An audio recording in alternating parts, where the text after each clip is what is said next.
Hello and welcome back to Semajical Reviews, where it is time to carry on our Advent Calendar style videos with the 4th of December and Harry Potter and the Prisoner of Azkaban book and film. Now, of course, let's start with the book, which was released in 1999 over here in the UK. It tells the story of Harry Potter's third year at Hogwarts School of Witchcraft and Wizardry, where he is under protection because there's an escaped mass murderer on the loose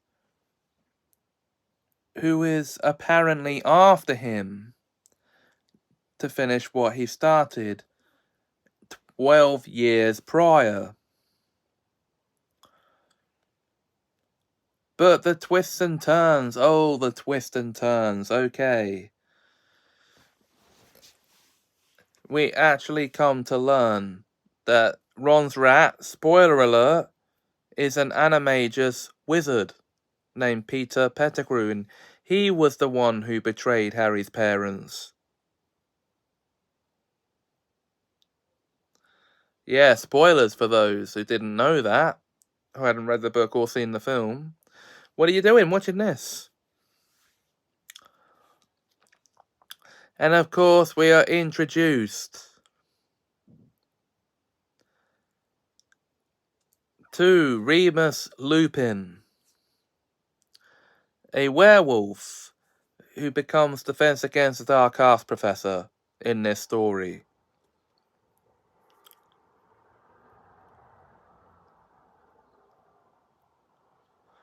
And Sirius Black, the pre-alluded to escaped killer. Well, or is he?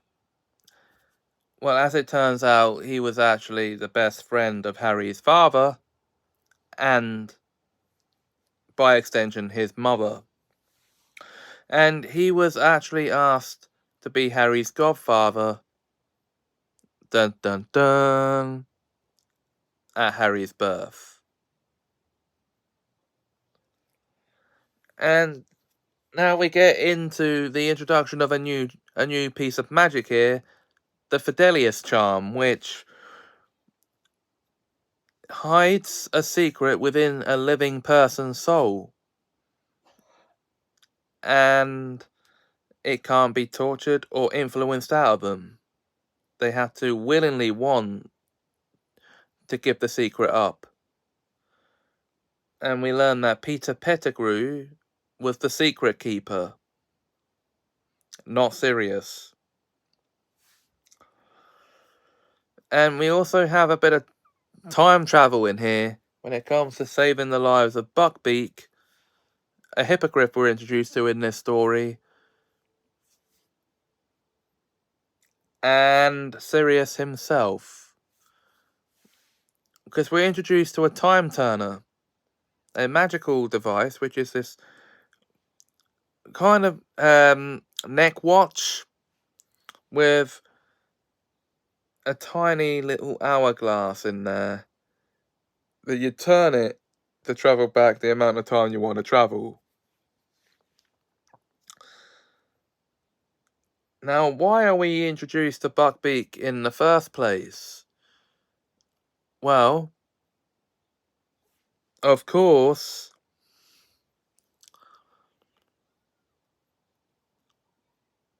Hagrid becomes the Care of Magical Creatures professor in this book.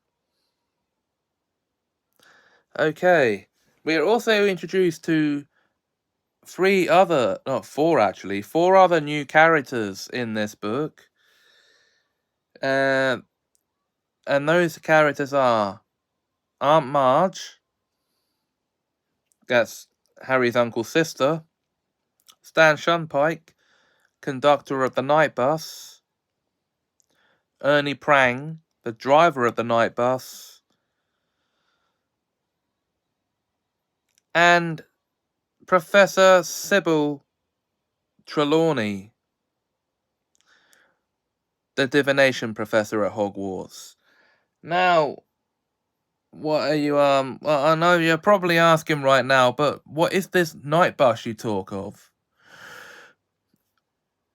Well, I'm glad you asked, because I'm about to explain.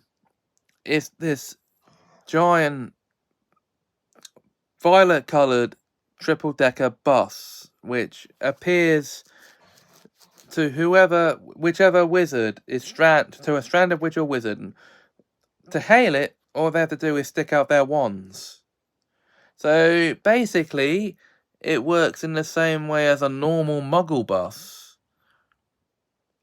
Except, instead of just sticking your hand out to let the driver know you want to get on, you hold out your wand instead. And that's their identifier. So...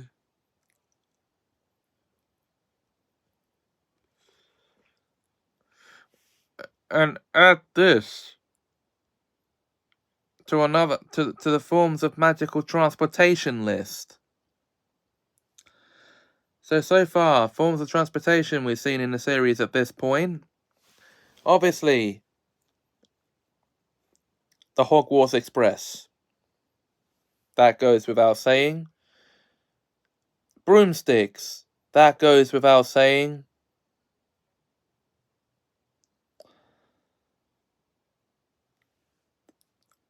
Arthur Weasley's Flying Ford Anglia.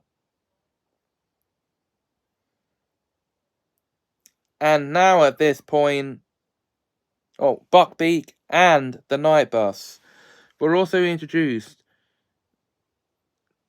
to some other magical creatures, these known as the Mentors. Horrific creatures that basically, you know when you're being attacked by a Dementor, everything around you goes ice cold, and they creep up on you, and basically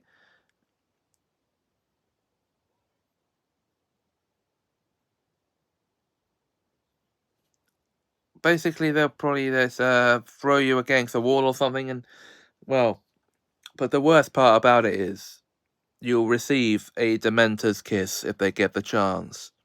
Oh, a kiss, James. That doesn't sound too bad.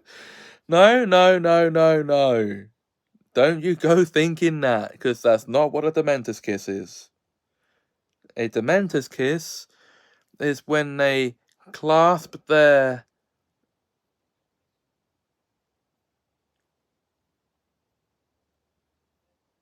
well, for want of a better word, mouth over yours and suck your soul out.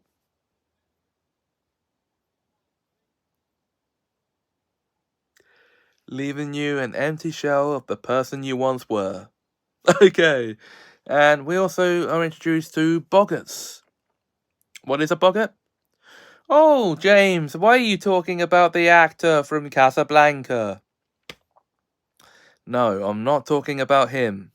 Boggarts are shapeshifters. They take the form of what a particular person fears the most. That's what makes them so terrifying. And the only way to finish them off is to laugh at them. Hence the charm, ridiculous. And how do you get rid of a Dementor? Well, you use the Patronus charm, of course. Okay. And we are also introduced to the Firebolt broomstick in this book, as it's given to Harry as a Christmas present by you-know-who. What, Voldemort giving Harry a Christmas present? Not that you-know-who. Okay, okay.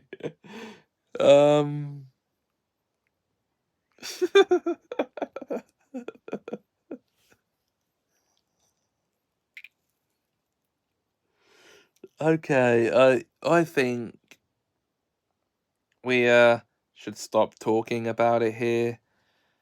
James, you missed Cornelius Fudge out. No, I didn't. We met him in the last book. So... now, the film from 2004 follows the same story beats. Obviously, because it's an adaptation. But there are some differences. Now, I forgot to mention the Marauders map, didn't I? Silly me. Duh!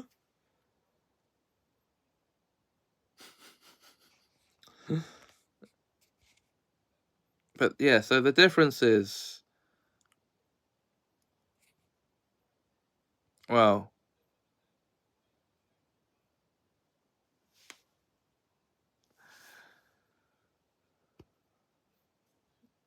the difference here is, in the book, we actually get the backstory of the Marauders map and how it was created.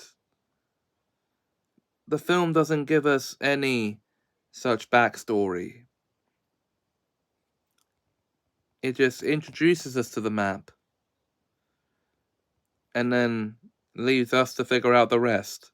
So, but what do I think of the book first? An excellent read, well worth it if you're looking for something new to read. And the film is actually my personal favourite out of all of the films.